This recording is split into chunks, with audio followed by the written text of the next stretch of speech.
განუდგეს უსამართლობას ყველა, ვინც აღიარებს უფლის სახელს. პირდაპირ მოწოდება. ტიმოთეს მოუწოდებს თავის საყვარელ მოწაფეს, რომ პავლე მოციქული, რომ თუ შენ უფლის სახელს აღიარებ და ამბობ, რომ მე ჭეშმარიტების და სიმართლის მსახური ვარ, პირველ რიგში რაც უნდა გააკეთო, ეს არის ის, რომ განუდგე უსამართლობას. არა მარტო საქმით, არამედ სიტყვითაც. უნდა განუდგე უსამართლო ადამიანებსაც. იმიტომ რომ შენ რო უსამართლო ადამიანების გვერდით დგახარ, შენ მათ აკესებ, უწონებ, ამართლებ მათ უმსგავსობას, მათ უშჩულოებას და მათ უსამართლობას.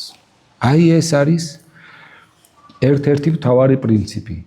ვინც უფლის სახელს ადიდებს, მან უარი თქვასო უსამართლობის მსახურებასეო და უსამართლობის გამართლებასეო.